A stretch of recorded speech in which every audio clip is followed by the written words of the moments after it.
Hello, नमस्ते and welcome. Breast feeding week 2021 के इस पैनल डिस्कशन में आप सभी का बहुत बहुत स्वागत है। इस वीक हमारे साथ में हमने बहुत सारे सेशंस किए, बहुत सारे अवेयरनेस इनिशिएटिव्स किए और इसकी सांगता करने के लिए, कंप्लीशन के लिए हमने सोचा कि क्यों ना एक पैनल डिस्कशन करें जहां पर हम जो इंडस्ट्री के एक्सपर्ट्स हैं ब्रेस्ट फीडिंग के बारे में उन्हें एक साथ लेकर आए हैं और थ्रू आउट द वीक हमें जो जो मदर्स से क्वेरीज मिलती गई या जो जो हमने देखा कि सबसे मेन चैलेंजेस है उन्हें आज हम यहाँ पर एड्रेस करने की कोशिश करेंगे। तो जैसा कि आप लोगों ने देखा होगा, इस साल की ब्रेस्ट फीडिंग वीक की थीम थी protect breast feeding. Breast feeding को बचाएं, किससे, कैसे, क्यों, ये हम अभी जानने वाले हैं। तो सबसे पहले हम आज के अपने गेस्ट्स को वेलकम करते हैं। हमारे साथ आज हैं doctor Pallavi Bapat Pinge, MBBS DCH and developmental paediatrician. Hello and welcome ma'am. Thank you for inviting me. Then we also have with us Dr. Surbhi Sangwai. She is also a pediatrician and a lactation consultant. She is a IBCLC certified lactation consultant. Thank you so much for having, taking out time for us. Hi, hello everyone. Thank you so much, Krishnali, for inviting me. Our pleasure. And we have with us Gayatri Chadwa. She is a mother of two, a breastfeeding mother of two, a special needs educator, a child educator, and founder of Switernal. Hi Gayatri, glad to have you back. Thank you so much for having me here. Thank you so much. And from Mom Experts, I'm Krishnali Tauri. I'm a chartered accountant by profession and a mother of two and the founder of TME. तो इसी के साथ आप सबका फिर से एक बार बहुत बहुत स्वागत है इस सेशन में आने का। थोड़ी सी जानकारी ये देना चाहूँगी कि जैसा हमने कहा, this year's breast feeding week का थीम जो था वो था प्रोटेक्ट ब्रेस्ट फीडिंग। तो प्रोटेक्शन किस चीज़ों से? कई बार हमें सही जानकारी नहीं रहती है, इनकम्प्लीट इंफॉर्मेशन, इनकरेक्ट इंफॉर्मेशन रहती है, या कुछ सब्स्टिट्यूट्स अवेलेबल रहते हैं, या सपोर्ट नहीं रहता है, या कुछ ऐसी अड़चनें आती हैं जिसके कारण मदर्स जो है अपनी ब्रेस्ट फीडिंग जर्नी नहीं कर पाती हैं ठीक से। तो इन सब चीज़ों से हमें कैसे हम इसे ओवरकम कर सकते हैं, कैसे हम इन सब हर्डल्स को पार करके ब्रेस्ट फीडिंग को सक्सेसफुली कर सकते हैं, ये आज हम लोग जानने वाले हैं। तो जहाँ हर्डल्स की बात की है वहाँ पर कुछ मिथ्स जो रहती हैं, जो बहुत सारे ऐसी हमारे यहाँ मान्यताएं रहती हैं, चली आ रही हैं, वो भी रहती हैं। तो पहले क्यों ना कुछ मिथ्स को हम लोग क्लियर कर लिया जाए। तो सुरभि मैम, आपसे जानना चाहूँगी कि ऐसा कहते हैं कि जैसे बच्चा होने के बाद में माँ को एक रेस्ट की और थोड़ी सी रिकवरी की ज़रूरत होती है, तो बच्चे को माँ से अलग रखना चाहिए, या जनरली बच्चे को देखा जाता है कि लाइट में या रिकवरी रूम में अलग से रखते हैं, माँ से दूर रखते हैं। तो क्या ये सही है?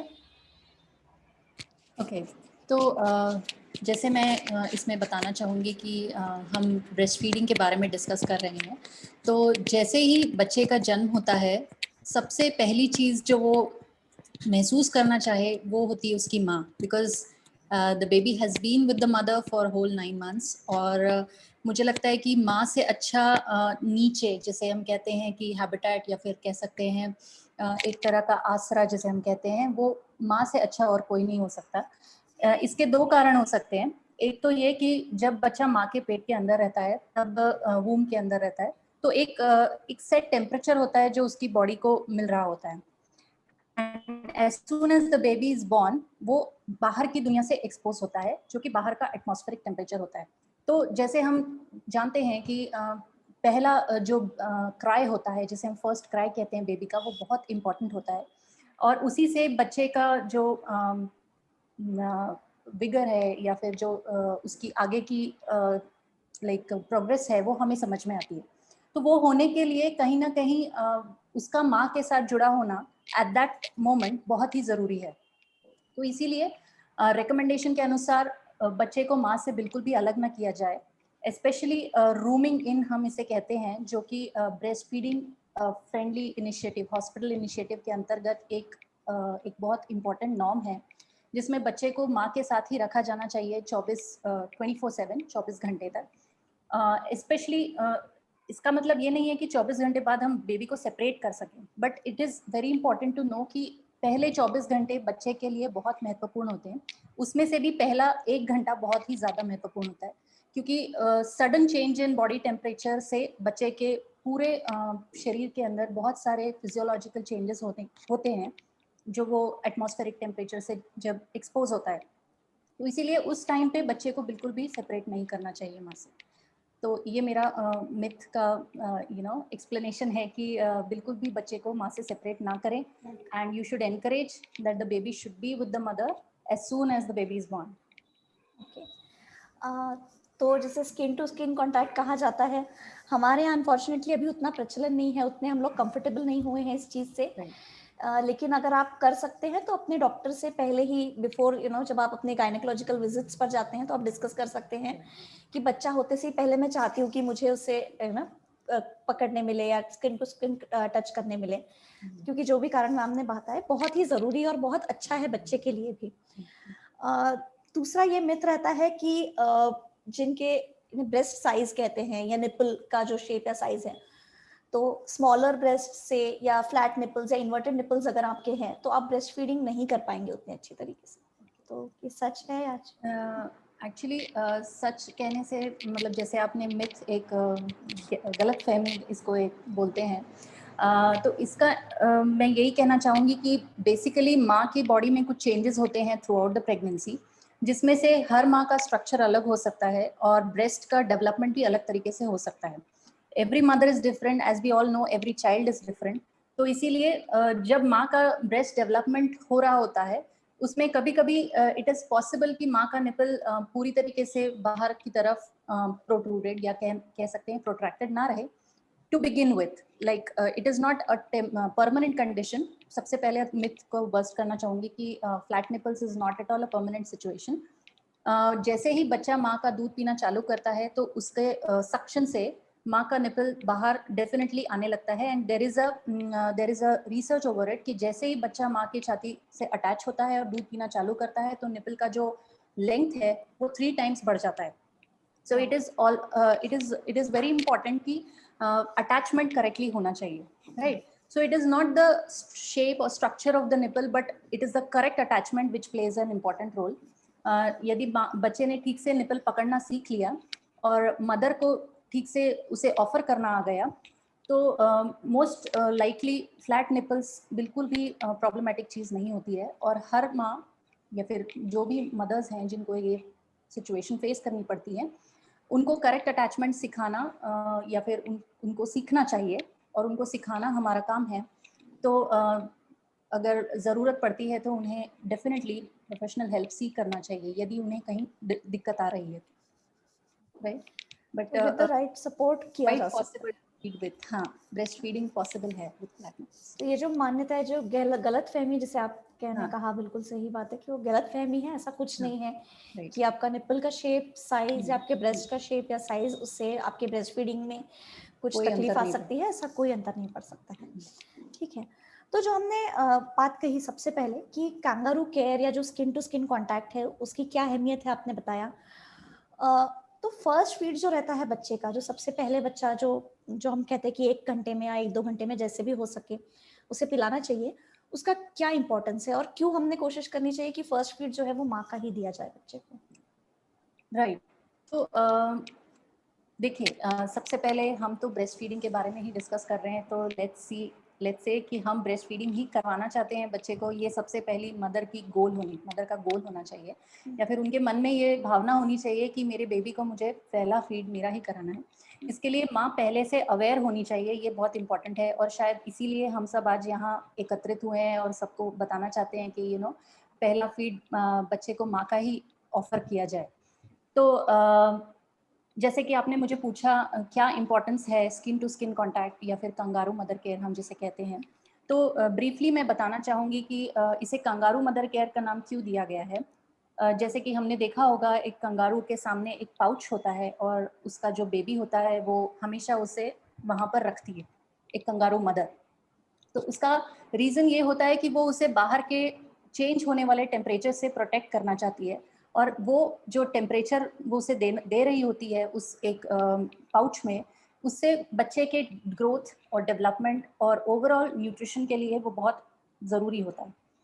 तो उसी से प्रेरणा लेकर ये कंगारू मदर केयर हम इंसानों में भी, हम ह्यूमंस में भी हम ये एक्सपेरिमेंट्स अभी तक या रिसर्चेस हो चुके हैं काफ़ी, कि जब बच्चा पैदा होता है इमीडिएटली पोस्ट बर्थ, यदि बच्चे को माँ की छाती से जोड़कर रखा जाए तो देर आर इंस्टेंसेस कि बच्चा with in an hour breast feeding करना चालू कर सकता है, राइट। तो ये एक रिसर्च से प्रूव हुआ है और इसे ब्रेस्ट क्रॉल कहा जाता है, जिसमें बच्चे को जस्ट आफ्टर कॉर्ड क्लैंपिंग या फिर कॉर्ड क्लैंप नहीं भी हुआ तो भी हम कॉर्ड को लेकर बेबी को माँ की छाती से अटैच करके रख सकते हैं।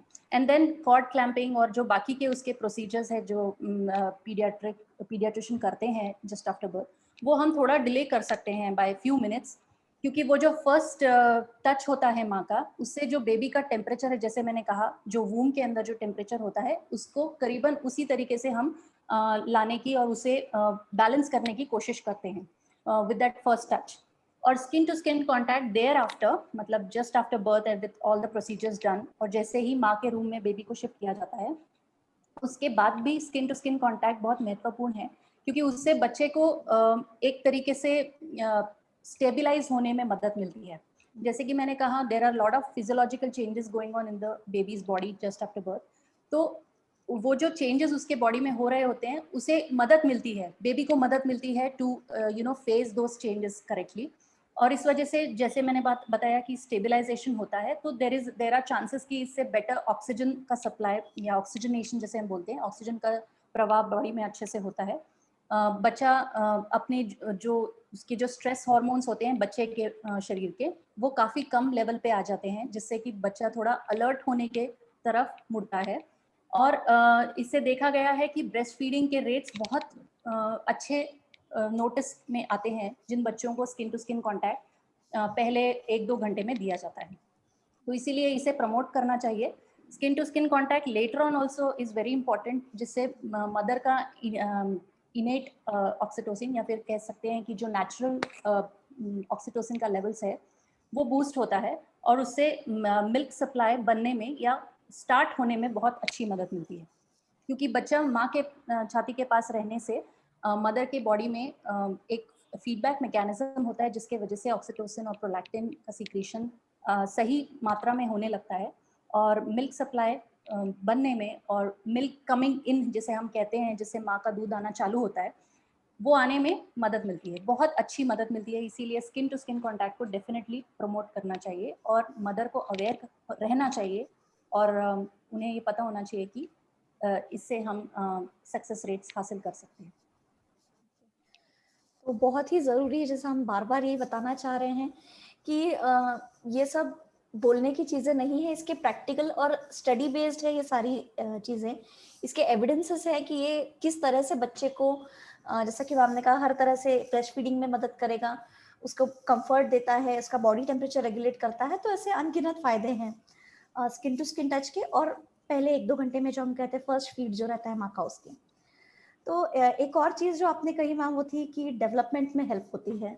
तो हमारे साथ डॉक्टर पल्लवी बापट भी है जो कि डेवलपमेंटल पीडियाट्रिशियन है, तो उनसे भी इसके बारे में कुछ और जानना चाहेंगे। और सबसे पहले 1-2 मिथ्स जो है इस मामले में वो भी मैं क्लियर करना चाहूँगी। तो ऐसा कहते हैं कि अगर आप 1-1.5 साल के बाद या जैसे जब बच्चा थोड़ा समझदार ज़्यादा होने लगता है, उसके बाद अगर आप ब्रेस्ट फीडिंग कंटिन्यू करते हैं तो बच्चा क्लिंगी यानी जो माँ से ज़्यादा चिपकता है या ज़िद्दी या ऐसा हो जाता है, तो क्या ये सच है? नहीं, ऐसा बिल्कुल नहीं है। अगर हम मिथ की बात कर रहे हैं तो ये एक्चुअली एक मिथ है, ये गलतफहमी है लोगों में कि अगर बच्चे को ज़्यादा दिन हम दूध पिलाएँगे तो बच्चा क्लिंगी हो सकता है। और इवन ये भी कोई-कोई फैमिलीज़ में मिथ होता है कि अगर ज़्यादा दिन मतलब बियॉन्ड 1 ईयर ऑफ एज या फिर 2 साल तक के अगर बच्चे को दूध पिलाया जाता है तो फिर बच्चे को पूरा जो न्यूट्रिशन है वो नहीं मिलेगा। सिर्फ पानी होता है, दूध नहीं होता है, माँ का जो दूध है बाद में पानी जैसा हो जाता है। ये भी एक मिथ होता है, लेकिन ऐसा बिल्कुल नहीं है। कंटिन्यूइंग और एक्सटेंडेड ब्रेस्ट फीडिंग उसे बोला जाता है, लेकिन WHO की रिकमेंडेशन है, वर्ल्ड हेल्थ ऑर्गेनाइजेशन की, कि 2 साल तक के बच्चों को ब्रेस्ट फीडिंग करना चाहिए। ब्रेस्ट फीडिंग वर्ड यहाँ यूज किया जा रहा है, एक्सक्लूसिव ब्रेस्ट फीडिंग नहीं है। एक्सक्लूसिव ब्रेस्ट फीडिंग 6 महीने तक के हमें करना है और उसके आगे हमें ब्रेस्ट फीडिंग कंटिन्यू करना है। और क्लिंगी होना और ऐसा बिल्कुल नहीं है, रादर एक्सटेंडेड ब्रेस्ट फीडिंग के बहुत सारे एडवांटेजेस हैं। बहुत सारे एडवांटेजेस है। और क्या ये सच है कि अगर हम ज़्यादा समय तक दूध पिलाएंगे तो बाद में, जैसे कहते हैं, दूध छुड़वाना या वीनिंग जो रहता है, उसमें ज़्यादा तकलीफ आएगी, या बच्चा खाना नहीं खाएगा, कम खाएगा और सिर्फ दूध पिएगा? तो ये सब चीज़ें, क्या ऐसा होता है? Actually yes, this is also a myth कि फिर बच्चा सिर्फ दूध पे रहेगा। अनफॉर्चुनेटली बहुत बार ऐसे गलत प्रैक्टिस या गलत बिलीफ की वजह से ये कंटिन्यू होता है कि बच्चा सिर्फ दूध पे रहता है। तो हमें ये भी ध्यान देना है कि बच्चा फिर कॉम्प्लीमेंट्री फीडिंग, जो हम बाकी चीजें बच्चे को खिला रहे हैं, उस पर भी फोकस करें। और दूसरी बात है कि जैसे जैसे बच्चा बड़ा होता है, beyond 6 months, beyond 10 months, 12 months, तो एक इम्पॉर्टेंट जो चीज हम याद रख सकते हैं, do not ask but do not refuse. मतलब एवरी टाइम खुद से पूछने की जरूरत नहीं है कि आपको दूध पीना है क्या। अगर बच्चा आता है कि दूध पीना है, तो डू नॉट रिफ्यूज। तो इसलिए डू नॉट आस्क मतलब एवरी टाइम पूछने की जरूरत नहीं है। According to needs of the baby will come, and when the baby comes, do not refuse. अगर ये रहेगा तो ऑटोमेटिकली बच्चे की रिक्वायरमेंट कम होते जाती है, एंड बियॉन्ड 2 इयर्स फिर वीनिंग में ऐसा कंप्लीट वीनिंग जो हम बोलते हैं, उसमें ऐसा कुछ प्रॉब्लम नहीं आना चाहिए। तो ये भी एक मिथ्या है, एक गलतफहमी है। पर उसके फायदे क्या हैं? अब अगर हम अपने असली सवाल पर आए कि एक बच्चे के डेवलपमेंट के हिसाब से, जैसे फिजिकल, इमोशनल या न्यूरोलॉजिकल डेवलपमेंट की अगर हम बात करें, तो जैसे एक्सटेंडेड ब्रेस्ट फीडिंग या 2 साल या उसके बियॉन्ड भी काफ़ी मदर्स है जो 3, 4, 5 साल तक के भी ब्रेस्ट फीडिंग करवाती हैं, जिसकी जैसे इच्छा हो, जिनका जैसे बच्चे के साथ जैसा ट्यूनिंग हो। तो इसके क्या एडवांटेजेस है और क्या इससे फर्क पड़ता है? नहीं। तो जब हम एक्सटेंडेड ब्रेस्ट फीडिंग की बात कर रहे हैं, तो मैं यहाँ पे कुछ स्टैटिस्टिक्स शेयर करना चाहूंगी जो कि हमारे वर्ल्ड हेल्थ ऑर्गेनाइजेशन के ही हैं। सो एक इम्पॉर्टेंट उसमें उन्होंने बताया है कि हर साल अगर 0 to 2 years इस एज ग्रुप के बच्चों को ब्रेस्ट फीडिंग दिया जाता है, तो हर साल 8.5 लाख बच्चों की जान बचाई जा सकती है। तो इस लेवल का उसका सिग्निफिकेंस है। ग्लोबली मैं बात कर रही हूँ, ऑल ओवर वर्ल्ड 8.5 लाख बच्चों की जान बचाई जा सकती है अगर बच्चों को 0 to 2 years तक के ड्यूरेशन में ब्रेस्ट फीडिंग किया जा रहा है। तो ये एक बहुत ही इंपॉर्टेंट स्टैटिस्टिक है जो हमें बताता है कि ब्रेस्ट फीडिंग सेव्स लाइव्स। और इसीलिए जब हम बात करते हैं कि एक्सटेंडेड ब्रेस्ट फीडिंग के क्या फायदे हैं, तो उन्हें हम 2 हिस्सों में डिवाइड कर सकते हैं कि बच्चों के हिसाब से क्या फायदे हैं एंड इवन मदर्स के हिसाब से भी क्या फायदे हैं। तो बच्चों के हिसाब से जब हम बात करते हैं, तो जैसे कि कहा गया है कि इम्यूनिटी बच्चों की बढ़ती है ब्रेस्ट फीडिंग से, बिकॉज ब्रेस्ट मिल्क में जो कंटेंट होता है, एंटीबॉडीज होती है, एंटी इन्फेक्टिव फैक्टर्स होते हैं, तो इनकी वजह से बच्चा जो है कम बीमार पड़ता है। और कम बीमार पड़ने की वजह से इवन स्कूल में ऑन अ लॉन्गर रन, मतलब 8 year old 10 year old बच्चों के केस में देखा गया है कि स्कूल एब्सेंटिज्म या सिकनेस एब्सेंटिज्म जो है वो कम होता है, तो उनकी अटेंडेंस बढ़ती है, तो स्कूल परफॉर्मेंस बढ़ता है। दूसरा देखा गया है कि देयर हैव बीन स्टडीज जहाँ पे breast feed babies formula fed babies से कंपेयर किए गए हैं after discontinuation of breast feeding. मतलब 2 साल तक के ब्रेस्ट फीडिंग था उन्हें, और बाद में डिसकंटिन्यू होने के बाद 8 साल 10 साल की उम्र में उनके आईक्यूज देखे गए हैं, कि उनका आईक्यू असेसमेंट देखा गया है, ब्रेन ग्रोथ देखा गया है।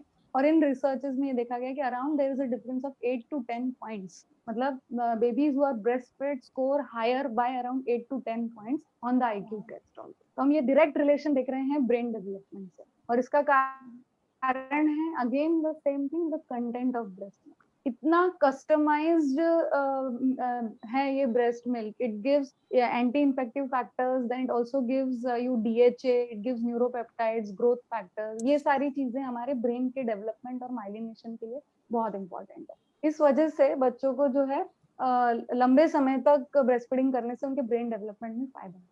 तीसरा जो है कि न्यूट्रिशन, जो मैं बोल रही थी कि लोगों को लगता है कि फिर बच्चा सिर्फ दूध पिएगा और कुछ नहीं खाएगा।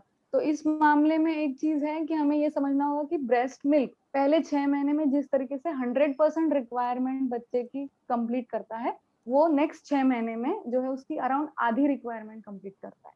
और उसके नेक्स्ट 1 साल में, मतलब जो सेकेंड ईयर ऑफ लाइफ है, वहां पे 1/3 of the nutrient requirement is covered by breast milk. तो ये बहुत इंपॉर्टेंट अमाउंट है। 30% ऑफ योर टोटल डाइट जो है वो ब्रेस्ट मिल्क से कवर हो रही है। तो न्यूट्रिशन वाइज भी इसका फायदा बहुत।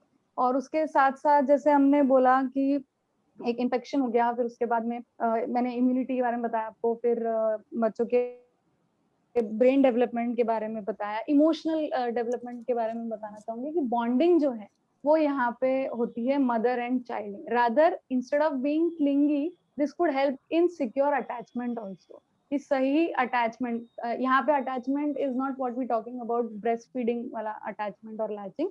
This is attachment means bond, emotional bond between care giver and baby.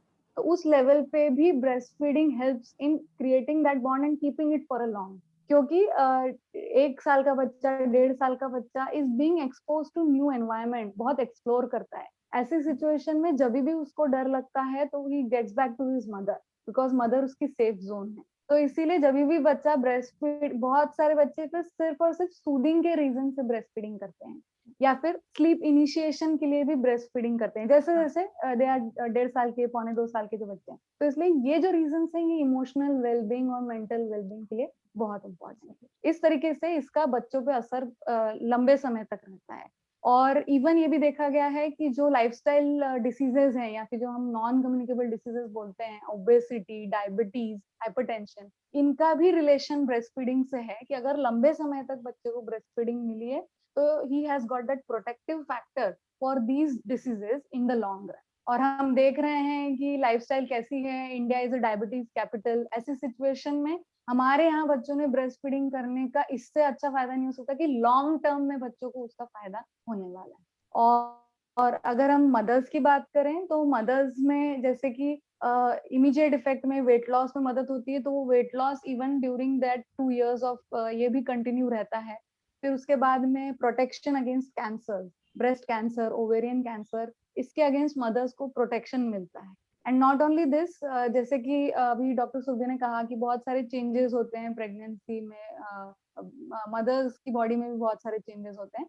तो इसके बाद में पोस्ट डिलीवरी जो पीरियड है वो जब कंटिन्यू उसमें ब्रेस्ट फीडिंग करती हैं तो मेटाबॉलिक लेवल वाइज भी उनको बहुत फायदे मिलते हैं, and they are also protected for diabetes, hypertension. Studies में ये बताया 40% रिडक्शन होता है। चांसेस ऑफ इसका रिडक्शन 40% हो सकता है अगर mother continues with the child for a longer period of time. तो इस तरीके से हमें ब्रेस्ट फीडिंग की वजह से, लॉन्ग डेट ब्रेस्ट फीडिंग की वजह से दोनों बच्चों को और मदर को बहुत सारे फायदे इसमें से मिलते हैं। तो बहुत ही सारे हमने वहाँ पे अच्छी इंटरेस्टिंग बातें सुनी। और जो सबसे पहले आपने कहा, आई थिंक कि जैसे जो डेथ रेट है वो कम हो सकता है। आई थिंक डेवलपिंग नेशंस जो है, जैसे इंडिया की तरह, हमारे तरह जो डेवलपिंग कंट्रीज है, उसमें ये और भी ज्यादा इंपॉर्टेंट हो जाता है कि माएँ जो है वो ब्रेस्ट फीडिंग करवाएं, क्योंकि लॉन्ग टर्म में भी we are producing healthier future for the country. And और दूसरी जो हमने मिथ की भी बात की थी कि 1 साल के बाद दूध में कुछ रहता नहीं है nutrition. So like you said, 30% nutrition it takes care of. So these are all very important numbers and important facts. But unfortunately, जैसा हम लोग बात कर रहे हैं प्रोटेक्ट ब्रेस्ट फीडिंग की, तो यहाँ पर एक एलिमेंट ये आ जाता है कि अवेलेबिलिटी ऑफ सब्स्टिट्यूट्स, या जो हम कह सकते हैं कई बार गलत इन्फॉर्मेशन या मिस इन्फॉर्मेशन या इनकम्प्लीट इन्फॉर्मेशन के भी कारण mothers resort to as a family you resort to these substitutes which are available. कहीं कहीं पे ये चलन होता है कि जैसे ही बच्चा होता है सबसे पहले उसे शहद चटाना चाहिए, या ऐसी कुछ चीजें जो हमारे पुराने ख्यालात जो है वो चले आ रहे हैं। तो फिर से एक बार डॉक्टर सुरभि आपसे पूछना चाहूंगी कि क्या ये सब चीजें सही है? क्या ये जो कहते हैं ये सब जो प्रैक्टिसेस होती है, वन इज कि सबसे पहला जो बच्चे को कुछ और फीड देते हैं उसके बारे में, और जो सब्स्टिट्यूट्स जो अवेलेबल है ब्रेस्ट मिल्क के, उसके कारण क्या प्रॉब्लम्स होती है, और क्या ये सही है या गलत है? म्यूट पे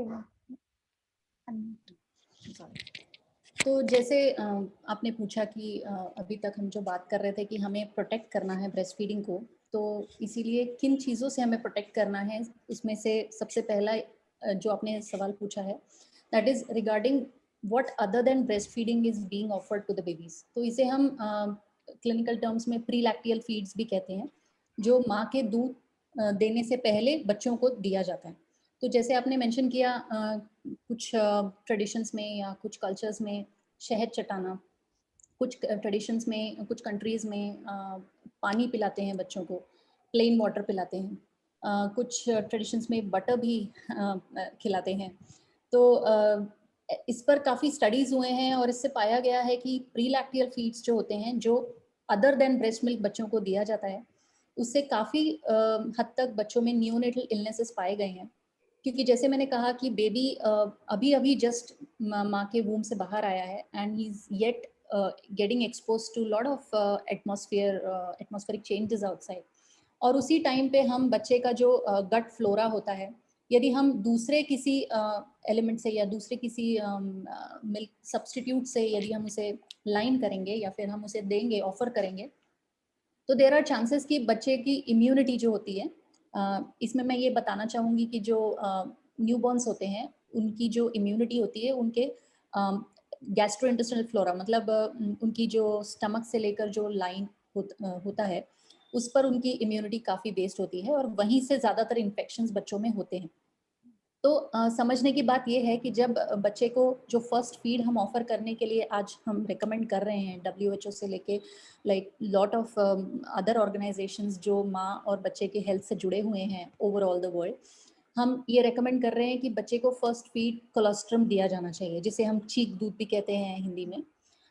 तो ये जो चीक दूध होता है, जो माँ को डिलीवरी से पहले सीक्रेट होना चालू होता है, specially in the last trimester, कुछ मदर्स को लीकिंग होता है और वही जो दूध होता है वही फर्स्ट मिल्क बच्चे को ऑफर करना चाहिए। उसका कारण ये है कि उसमें ट्रिमेंडस इम्यूनिटी फैक्टर्स रहते हैं, इम्यूनोजेनिक फैक्टर्स रहते हैं, जिससे बच्चे का फर्स्ट फीड जब हम उसे ऑफर करते हैं तो उसकी पूरी गैस्ट्रोइंटेस्टाइनल लाइनिंग उससे लोड हो जाती है। एक मैं आपको समझने के हिसाब से बता रही हूँ कि जैसे बच्चा अभी बाहर आया है and he has to fight with the outside environment, तो उसे फाइट करने के लिए जो इम्यूनोजेनिक फैक्टर्स चाहिए वो उसे उस कोलेस्ट्रम से मिलने वाले। और यदि ऐसे मोमेंट पे हम उसे शहद, पानी या other substitutes of breast milk दे देंगे, तो उसे वो चांस ही नहीं मिलेगा वो इम्यूनिटी डेवलप करने का। और there are chances, like majority of the times risk factor रहता है कि बच्चा नियोनेटल इन्फेक्शन, जिसे हम सेप्टिसीमिया भी कहते हैं, उसमें लैंड अप हो। तो इसीलिए बहुत ज़रूरी है, जैसा कि हम अभी बात कर रहे थे कि नियोनेटल मोर्टेलिटी जिसे हम कहते हैं कि 0 to 28 डेज में बच्चों में होने वाली ये जो डेथ्स हैं, उसे प्रिवेंट करने के लिए ये फर्स्ट फीड और ये कोलोस्ट्रम का देना बहुत महत्वपूर्ण रोल प्ले करता है, क्योंकि इसी से उसकी इम्यूनिटी का डेवलपमेंट आगे होने वाला है। तो इसीलिए बहुत ज़रूरी है ये मिथ को बस्ट करना या ये जो मिथ्या है उसे हटाना कि इवन इफ ट्रेडिशंस आपको ये कह रहे हैं, but this is a reason जिसके वजह से न्यूनेटल डेथ्स होते हैं। और जब तक ये हमें पता नहीं होगा तब तक शायद हम इस मिथ से उभरेंगे नहीं। इसीलिए हमें ये प्रोपोगेट डेफिनेटली करना चाहिए कि first feed should be the colostrum, जो माँ का चीक दूध होता है उसे ही हमें ऑफर करना चाहिए, राइट? म्यूट। दूसरा जो हमने एक इम्पॉर्टेंट बात पूछी थी वो थी कि फॉर्मूला मिल्क या जो सब्स्टिट्यूट्स अवेलेबल है उसके कारण क्या तकलीफें होती हैं और राइट। तो जैसे इसमें बताने की मतलब मैंने जो कहा था प्री लैक्टियल फीड्स, तो अब जैसे हम प्री लैक्टियल फीड से अब बच्चा ब्रेस्ट फीडिंग के स्टेट में जा चुका है और ब्रेस्ट फीड ऑफर करते समय बहुत मदर्स को इनिशियल फर्स्ट 2 डेज में चैलेंजेस आते हैं, जिन मदर्स को ये पता नहीं होता कि पहले 1-2 दिन में बच्चे की स्टमक कैपेसिटी ही बहुत कम होती है, जिसमें वो हार्डली 5 से 7 ml तक दूध रिटेन कर सकता है। तो उस टाइम पे due to lack of knowledge या बोल सकते हैं लैक ऑफ सपोर्ट ऑल्सो, बहुत हॉस्पिटल्स में या फिर बहुत जगह पर ऐसा प्रैक्टिस आजकल देखने मिलता है कि बच्चे को फॉर्मूला मिल्क, जिसे हम कहते हैं breast milk substitute, infant formula milk, वो ऑफर किया जाता है। एंड यूजुअली मतलब सबको ये पता होना चाहिए कि उसका एक डाइल्यूशन होता है। फॉर्मूला मिल्क बनाने के लिए मिनिमम 30 ml बनाना पड़ता है। ये मैं इसीलिए बता रही हूँ क्योंकि आपको ये समझना होगा कि जब बच्चे की स्टमक कैपेसिटी अगर 5 से 7 ml है और अगर आप उसे 30 ml से लोड करने की कोशिश कर रहे हैं, तो उसके लिए कितनी दिक्कत की बात हो जाएगी। ये बच्चा जस्ट कुछ घंटों का है और अगर आप उसे माँ का दूध ना पिलाते हुए उसे सेपरेट कर देंगे और फॉर्मूला मिल्क या फिर इन्फेंट मिल्क सब्स्टिट्यूट, कोई भी मतलब इन सम रीजन्स या some situations they are offering animal milk also, जिसे हम ब्रेस्ट मिल्क सब्सटीट्यूट में ही कंसिडर करते हैं, तो फॉर्मूला मिल्क हो या फिर एनिमल मिल्क हो, anything other than breast milk अगर बच्चे को ऑफर किया जाए तो देयर आर हाई चांसेस कि उससे बच्चा इन्फेक्शन की तरफ लैंड होगा, और infection will then have always the risk of neonatal mortality या फिर न्यूनेटल डेथ। तो बोलते हुए मुझे अच्छा नहीं लग रहा, लेकिन जब तक हमें ये चीज़ इस तरीके से पता नहीं होगी, शायद हम उसका सिग्निफिकेंस नहीं समझ पाएंगे कि कोलेस्ट्रम देना और ब्रेस्ट फीडिंग इनिशिएट करना कितना ज़रूरी है पहले कुछ घंटों में।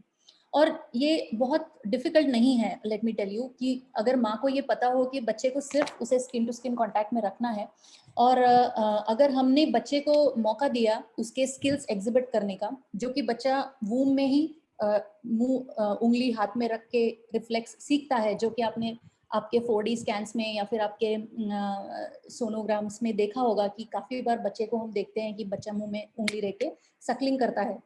इसका मतलब ये है कि वो सीख रहा है, even the baby is trying to prepare himself और herself to breast feed. So why not offer that when the baby is coming out of your womb, and why should we offer something from what is not natural for the baby? तो ये एक kind of myth है कि just lack of support या फिर कुछ जो भी टेक्निकल इश्यूज या चैलेंजेस आते हैं इनिशियल कुछ दिनों में माँ को after the birth of the child, तो उससे ब्रेस्ट फीडिंग डिले हो जाता है। और अगर ब्रेस्ट फीडिंग डिले हुआ तो साथ में ये सारे रिस्क आने लगते हैं जो ब्रेस्ट मिल्क सब्सटीट्यूट से जुड़े हुए हैं। To just add it to what I'm saying, breast milk substitutes में जैसे मैंने कहा काउ मिल्क होता है, बफलो मिल्क या फिर कोई भी प्रकार का एनिमल मिल्क, और इन्फेंट मिल्क फॉर्मूला जिसे हम आजकल मार्केट में अवेलेबल है। तो ये सब जो सब्सटीट्यूट्स होते हैं ये माँ के दूध से डिराइव नहीं है, ये सबसे पहली बात हमें पता होनी चाहिए। माँ का दूध जो होता है वो नेचुरली माँ ही प्रोड्यूस कर सकती है, और हर माँ अपने बच्चे के लिए कस्टमाइज दूध प्रोड्यूस कर सकती है, जैसा कि डॉक्टर पल्लवी ने मेंशन किया था। और ये जो कस्टमाइजेशन मदर्स मिल्क या ब्रेस्ट मिल्क में अवेलेबल होता है, ये कोई भी प्रकार का ब्रेस्ट मिल्क सब्सटीट्यूट किसी भी प्रकार का ये कोई इंडस्ट्री बना नहीं सकती। और ऑन द अदर हैंड इसका disadvantages is not just for the baby and the mother, it is for the environment.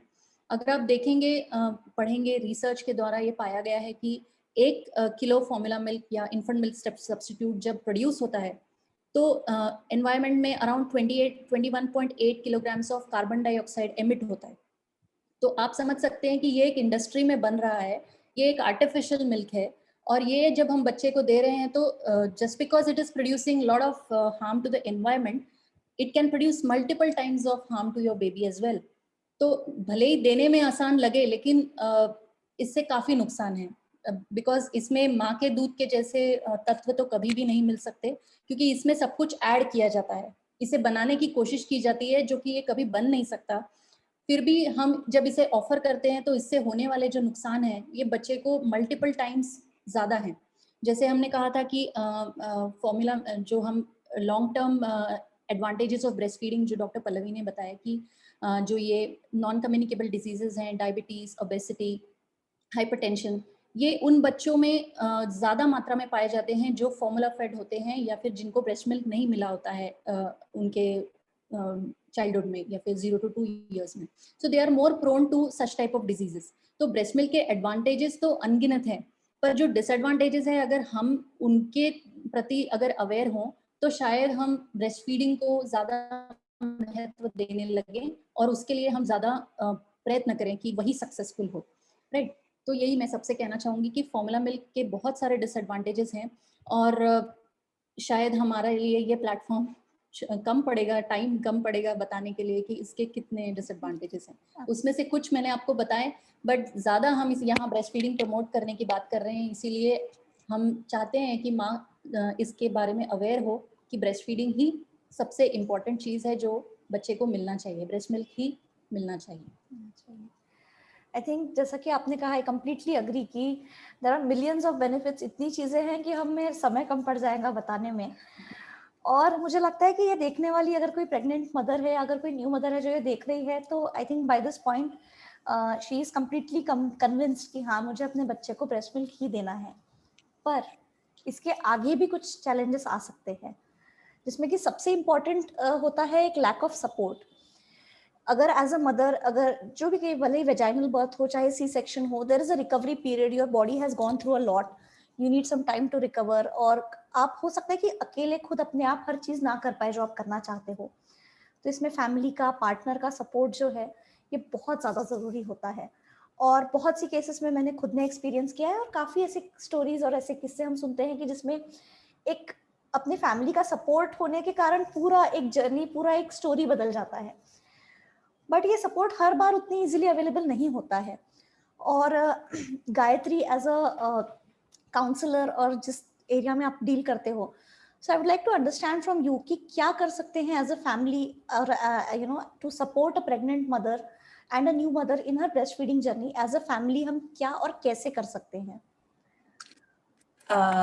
या कृष्णाली, मतलब जैसे आपने कहा कि एक ब्रेस्ट फीडिंग जर्नी, इनफैक्ट कोई भी जर्नी होगी लाइफ की, तो एक सपोर्ट बहुत जरूरी होता है। And more than I would say family से भी ज्यादा एक पार्टनर का सपोर्ट इस जर्नी में ज्यादा महत्वपूर्ण होता है, क्योंकि कभी कभी चीज ऐसी हो जाती है कि जो हमारे ओल्डर जनरेशन है, जैसे आपने कहा कि उनकी परंपराएं, रीति, बिलीव्स, उनकी जो भी है वो चलती आ रही हैं, तो एक पार्टनर ऑल्सो, उनको भी एक समझदार होना जरूरी है, और उनको ये सारा इंफॉर्मेशन होना उतना ही जरूरी है जितना कि वो माँ को जरूरी है।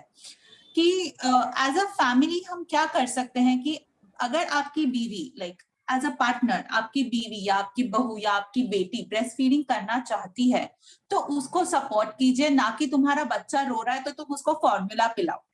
आप घर में जो माँ होती है या सास होती है या बड़ी बहुत बार जेठानियां होती हैं घर पे, वो ऑलरेडी इस जर्नी से जा चुकी होती है, तो उनको वो आइडिया होती है। बहुत बारी मैंने काफी बार लोगों से सुना है, हाँ ब्रेस्ट फीडिंग करना है मतलब वो तो दर्द तो होना, वो तो नॉर्मल है। जो दर्द होना नॉर्मल नहीं है, एंड एट द टाइम जहाँ पे एज डॉक्टर सुरभि और डॉक्टर पल्लवी ने बराबर कहा कि फर्स्ट जो कुछ घंटे होते हैं उसमें लैचिंग इश्यूज बहुत आते हैं, वो पकड़ ठीक ना होने के कारण बहुत सी माओं को बहुत तकलीफ होती है और वहां पे वो खुद गिव अप करती हैं। तो उसकी जगह पे उनको गिव अप करने देने से अच्छा अगर उनको एक पार्टनर का सपोर्ट मिले कि नहीं हम कुछ देखते हैं, कुछ करते हैं, तो वहां पे वो एक पूरा स्टोरी ही बदल जा सकता है। और जैसे कि पहले भी यहाँ पे कहा गया कि आपको आपके डॉक्टर से पहले से बहुत अच्छे से बात करनी जरूरी है कि बाबा मैं ब्रेस्ट फीडिंग करना चाहती हूँ। आजकल एक और सिनारियो आ गया है जहाँ पे लोगों को मतलब बहुत सारी माँ है जिनको ब्रेस्ट फीडिंग के बारे में इतनी गलतफहमियां है कि वो ब्रेस्ट फीडिंग करना ही नहीं चाहती, बट उनको मेरे ख्याल से उनसे बात करना जरूरी है और उनको बताना जरूरी है कि जो भी फायदे हैं। और जब आप डॉक्टर से, अपने गायनेकोलॉजिस्ट से बोलिए या फिर आप एक लैक्टेशन कंसल्टेंट, मैं तो बोलती हूँ कि इंस्टेड ऑफ पोस्टपार्टम आप बिफोर बर्थ ही एक आध बार लैक्टेशन कंसल्टेंट से बात कर लीजिए, तो आपको समझ में आएगा कि करना क्या है। तो आप अगर अपने गायनेकोलॉजिस्ट भी, और जैसे कि डॉक्टर सुरभि और डॉक्टर पल्लवी ने कहा कि आजकल काफी गायनेकोलॉजिस्ट भी हैं हु सपोर्ट ब्रेस्ट फीडिंग। सो जो फर्स्ट आवर प्रैक्टिसेस है जहां पे 3 प्रैक्टिसेस बोली जाती है, जो breast skin to skin, breast crawl और हम उसको बोलते हैं डीलेड कॉर्ड क्लैंपिंग, ये बहुत सारे gynaecologist are on board to do these practices. लेकिन अगर गायनेकोलॉजिस्ट को पता ही नहीं कि आपको इसके बारे में पता है और आप ये करना चाहते हैं, सो बहुत सारे ऐसे भी हैं जो सामने से बताने नहीं जाते कि ये प्रैक्टिसेस होती हैं। तो मैं यही बोलूंगी कि हाँ, हम भगवान की किताबें पढ़ते हैं, हम अच्छी अच्छी कहानियां पढ़ते हैं, ये सब करते हैं जब प्रेगनेंसी में, उसके साथ साथ breast feeding, first hour practices और ये जो पोस्टपार्टम की जो जरूरतें हैं, इसके बारे में भी पढ़ना उतना ही ज्यादा जरूरी है। तो शायद अगर ये अवेयरनेस सब में आ जाए तो वो आगे चल के काफी फायदेमंद होगा, बिकॉज फैमिली सपोर्ट एक तो पहले से ही माँ बहुत सारी चीजों से जा रही है 9 महीने।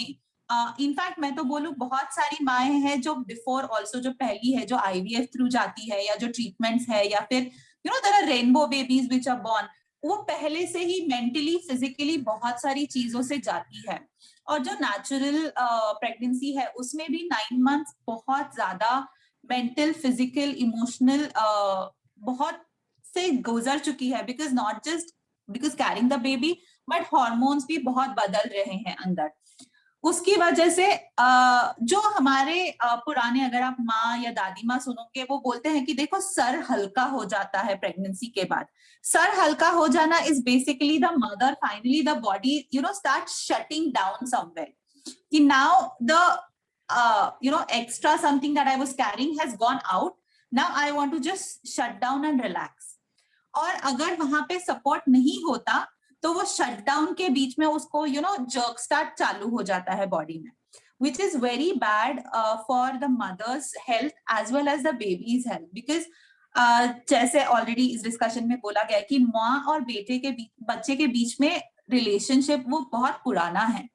एंड इफ द मदर अगर वो खुद अप्स एंड डाउन से जा रहे हैं तो वो बच्चे को कहीं ना कहीं तो असर करता ही है। अगेन सपोर्ट ना होने के कारण फिर वो लो मिल्क सप्लाई, ये चीजें जो है ये बताना, ये चालू होने के चांसेस हैं। बट अगर सपोर्ट है तो as a family I would say prenatal जो क्लासेस है उसमें जाना बहुत जरूरी है। गो टू प्रीनेटल क्लासेस, उसके पास जाके क्या करना जरूरी है। The first hour practice is baby crawl क्या होता है, चेस्ट क्रॉल क्या होता है, स्किन टू स्किन क्यों जरूरी है, कोलोस्ट्रम का क्या इंपॉर्टेंस है, ये भी है। अभी जैसे डॉक्टर सुरभि ने बोला कि बहुत सारी माओं को लास्ट ट्राइमेस्टर में लीक होता है कोलोस्ट्रम। इनफैक्ट अगर ये कोलोस्ट्रम लीक होता है तो देयर इज अ टेक्निक जहां पे आप ये कोलोस्ट्रम पहले से स्टोर करके रख सकते हो। And then when you go for the feeding, by for some chance अगर आप ये फीड नहीं कर सकते डायरेक्टली, इंस्टेड ऑफ फॉर्मूला आप ये कोलोस्ट्रम उनको पिला सकते हो। So this practice is also there. So लोगों को ये समझना जरूरी है। I think that is the reason why as a family हमको वो साथ में रह के फैमिली सपोर्ट लेके एटलीस्ट पार्टनर भी सेम पेज पे होना तो भी एक बहुत बड़ा सपोर्ट मिलता है वो लेडी को। And I think that is what I would like to say about it. Very, very true and very important. it can make a world of difference. And मैं अपनी कहानी भी सबको बताती हूँ क्योंकि मुझे टचवुड ब्रेस्ट फीडिंग में ऐसे कभी बहुत तकलीफें नहीं आई।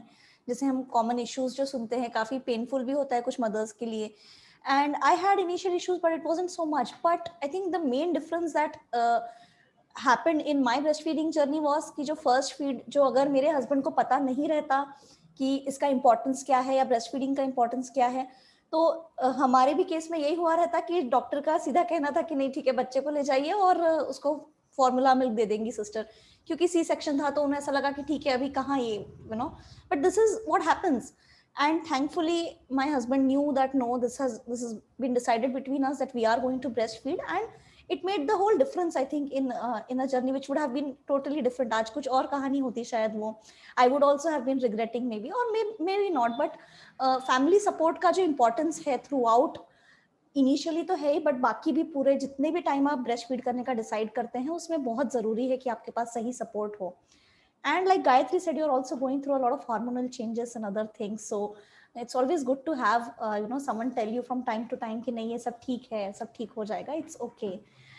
And एक और चीज़ जो बहुत मुझे लगता है कि ज़रूरी है हमारे, especially हमारे भारतीय सेटअप में, जिसे एड्रेस करना ज़रूरी है।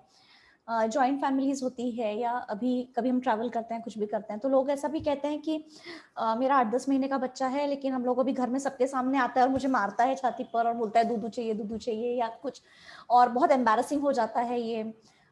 हम जॉइंट फैमिली में हैं तो मैं कैसे उसको सिखाऊं कि एंड बेसिकली बहुत हेजिटेशन रहता है।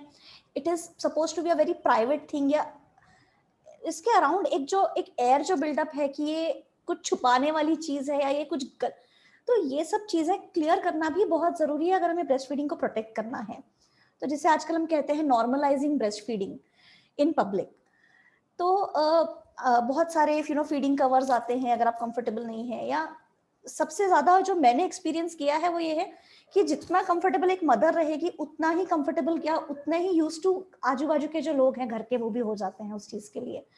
तो you have to just be sure कि नहीं भाई मेरे बच्चे का खाना है, और अगर उसे भूख लगेगी तो वो खाना मांगेगा, तो विच इज नॉर्मल। उसमें हमें अटपटा जो फील होता है या एकदम से एक बार में नहीं होता है। हमारे जैसे हम कहते हैं कि संस्कार है से हम इस तरीके से बड़े हुए हैं कि थोड़ा सा एक ऑड फील होता है या एक उसमें हिचकिचाहट रहती है।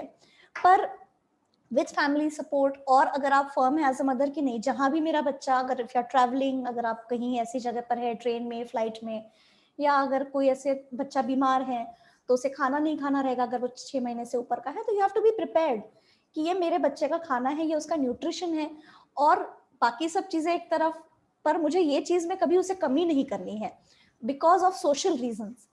सो इसके लिए भी आई थिंक मेंटली प्रिपेयर होना एक माँ को और एक फैमिली को बहुत ज़रूरी है। और I think one of the things which I feel कि जिससे हम लोग प्रोटेक्ट, जिसे हमने करना चाहिए राइट। ब्रेस्ट फीडिंग को। इसमें मैं एक पर्सनल एक्सपीरियंस ऐड करना चाहती हूँ कृष्णाली। जैसे कि आपने बताया कि हमें इसे नॉर्मलाइज करना चाहिए in society.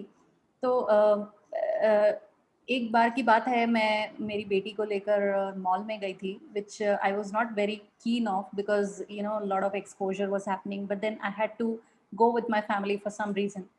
But then my daughter was maybe 3 to 4 months old right then, and breastfeeding was the only food she was having. So जब बच्चा इतनी चीज़ों से एक्सपोज होता है, probably जैसे हम बात कर रहे हैं कि for comfort also they would want to you know come back to the mother, and she got hungry. Like that was some instance that जैसे कि हम जानते हैं, हम जब मॉल में जाते हैं तो शायद 1-2 घंटे कहाँ चले जाएं पता भी नहीं चलेगा, and I was expecting to come back by then, but then it did not happen. But mall जैसे हम हमारे इंडियन सोसाइटीज़ में या फिर हम देखते हैं, अभी तो काफ़ी अवेयरनेस हो रहा है, and like lot of airports और होटल्स में ऐसे जगह बनाई गई हैं, ब्रेस्ट फीडिंग रूम्स बनाए गए हैं जहाँ पे माँ जाकर अपने बच्चे को फीड करा सकती है, but not all places are that like that. तो उस मॉल में या फिर उस स्टोर में मुझे कहीं पे भी जगह नहीं मिल रही थी, क्योंकि वहाँ पे बैठने के लिए स्टूल्स भी नहीं होते। तो फिर मैंने वहाँ के जो ड्रेसिंग रूम्स हैं, वहाँ पे जो लेडी खड़ी होती है जिससे हम जाकर हमारे बताते हैं कि yes we want to try this, I requested her कि please can you just give me the dressing room for a while, maybe for 5-10 minutes, and then she would just look at me or with a surprise, but then my daughter was crying and I just requested her, please for 5-10 minutes if you can just block this dressing room for me, not telling other people probably that what is happening inside, but then I was able to do it for my daughter, and she was happy. Like after 10 minutes of breastfeeding uska to kaam ho gaya, मेरा भी काम हो गया, और शायद तब तक कोई आया भी नहीं था वो ड्रेसिंग रूम यूज करने के लिए, and then I thanked that lady like with full of my hearts कि आपने मुझे ये करने दिया, इसके लिए मैं आपसे बहुत आई एम भारी हूँ। But it's possible if the mother is motivated enough, क्योंकि अदरवाइज मेरे लिए बहुत डिफिकल्ट होता all the way parking lot में जाके मेरे कार में बेबी को फीड कराना। But then probably I took a step ahead and asked the lady to help me out, and then there are people who know this कि बच्चे के लिए ये कितना ज़रूरी है। एक रोता हुआ बच्चा जिसे भूख लगी है, अगर थोड़ी सी जगह माँ को कोई दे दे तो वो ब्रेस्ट फीडिंग करा सकती है, while not considering that this is a social taboo and this is the bad thing happening, but actually जैसे हमें भूख लगती है और हम बर्गर उठा के खा सकते हैं, वैसे बच्चा ब्रेस्ट फीड करना चाहता है जब उसे भूख लगती है। तो ये समझने की बात है, और इसी तरीके से हम अवेयरनेस फैलाएं तो शायद ये चीज़ें नॉर्मलाइज हो जाए, and it should be normal. I mean, we should support it. Yeah, to add, I mean, मैंने पहले 6 महीने में बहुत ट्रैवल किया जब मेरी बेटी छोटी थी, and I have fed her everywhere. एक like while sightseeing in front of a waterfall, on elephant back, in a boat, car, train, rickshaw, on two-wheeler. We were in Bali, we were driving, and on two-wheeler. So a lot of circus we have done, and I think that has made me very normal now. I feel it's and I feel very comfortable in front of my even अगर कोई दोस्त लोग भी आते हैं, अगर gents भी है, so I'm very comfortable कि नहीं भैया, I have to feed. तो अगर आपको नॉर्मल फील नहीं हो रहा है, अगर आप awkward फील हो रहे हैं तो it's okay, please excuse yourself. पर मेरे लिए बहुत नॉर्मल हो गई है वो चीज़। तो yeah, we can take our small little steps and maybe शायद थोड़ा से और हम बेहतर कर सकें चीज़ें। तो बहुत ही अच्छी बातें सुनने लगी। एक आखिरी क्वेश्चन आप सबसे पूछना चाहूंगी। I think I will start with Gayatri.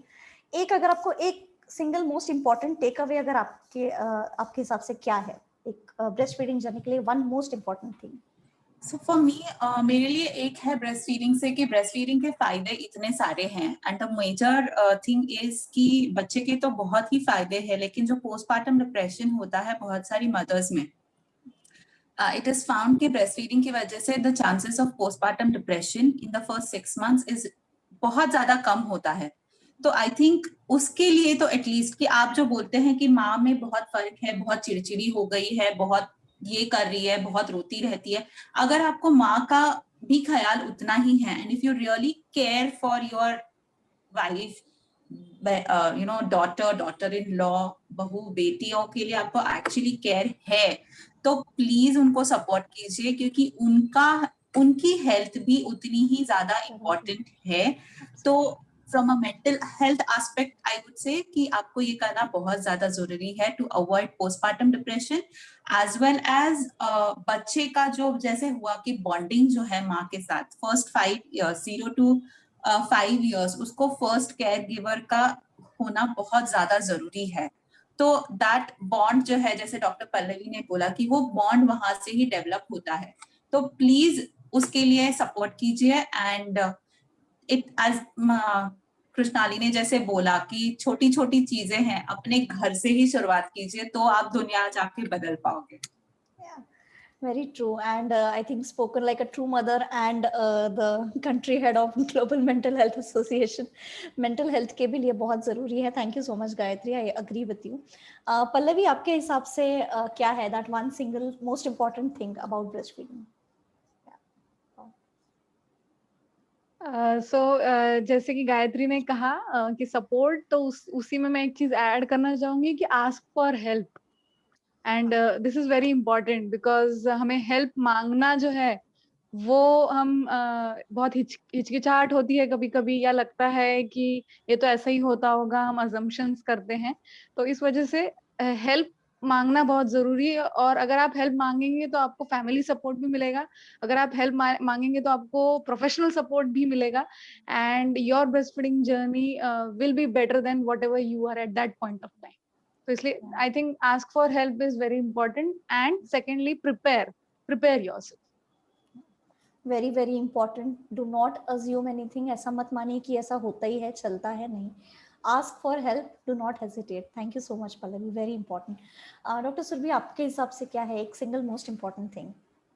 So I deal with lot of breastfeeding mothers, तो मेरे दिमाग में बहुत सारे thoughts हैं, but to just put it to one thing, I would just want to ask each mother कि जैसे आपको भूख लगती है और आप खाना खाना चाहते हैं, तो आपको ये पता होना चाहिए कि ब्रेस्ट मिल्क बेबी का फूड है, and that is something which is naturally gifted to you. तो ब्रेस्ट मिल्क और breast feeding is a mother's gift to herself and her baby as well as for the environment. क्योंकि इसमें जैसे हमने अभी तक discuss किया जो सब्सटीट्यूट्स हैं उसके क्या नुकसान होते हैं. यदि आप इस चीज़ को जानें कि नुकसान की तरफ जाने से अच्छा है हम अपना नेचुरल जो हमारा हैबिटेट है उसी को मेंटेन करें, तो यदि माँ इसके प्रति पहले से अवेयर है कि यस जैसे वो प्रेग्नेंट हुई है, जैसे बच्चे की ग्रोथ हुई है अंदर, वैसे ही उसे ब्रेस्ट मिल्क आने वाला है, और उस ब्रेस्ट मिल्क को प्रिजर्व कैसे करना है और ब्रेस्ट फीडिंग कैसे चालू करके कैसे कंटिन्यू करना है, अगर इसके बारे में उसे थोड़ा भी मोटिवेशन है, तो every mother is bound to breast feed her child. और ये बना ही उस बच्चे के लिए है जो आपके पेट में है, राइट? तो यदि आप इस फीलिंग को भी अगर एक्सेप्ट करें और उसी को आगे बढ़ाना चाहें, तो आई डोंट थिंक कि दुनिया की कोई चीज़ आपको रोक सकती है ब्रेस्ट फीडिंग करने से, right? So breast feeding is a baby's right. You should always give that right to the baby. And try to preserve it and try to continue it for exclusively for 6 months without any pre-lacteals, without any breast milk substitutes, and breast milk is the best. That is what I want to tell everyone. ऐसा कहते हैं कि even the Satan does not dare deal with a mother. So you know, though एक माँ की इच्छा और माँ के विल के आगे कोई उससे ज्यादा बढ़कर नहीं है. Once you decide, you can do it. तो बस वो सही प्रिपेयर करना है, उसके लिए प्लान करना, वो डिसाइड करना अपने मन में, वो उसकी बहुत इम्पोर्टेंट एक स्टेप है जिससे कि आप सक्सेसफुली ब्रेस्ट फीडिंग करवा सकते हैं. तो I think with this I would like to thank you all very much once again. Doctor Surabhi, doctor Pallavi, Gayatri, आप तीनों आए इस पैनल में आज और बहुत ही ज़्यादा अच्छी इंपॉर्टेंट चीज़ें और बहुत ही एंटरटेनिंग तरीके से आप लोगों ने बताई सबके लिए. And thank you so much for doing this session with us. I am sure with this हम लोग थोड़ा बहुत तो अवेयरनेस क्रिएट कर पाएंगे और अगर हम 2 4 5 10 मदर्स को भी मोटिवेट कर पाएँ तो आई थिंक हमारा ये जो समय आज हमने यहाँ पे आप लोगों ने दिया है वो सक्सेसफुल रहेगा. Thank you so much. Thank you, Krishnali, for having us. Thank you. Bye bye. Take care. Bye. Take care. अगर आपको कोई सवाल है, if any questions, please keep posting and we will get them answered. Thank you. Bye bye. Thanks once again. Bye bye. Happy breastfeeding. Happy breastfeeding week, everyone.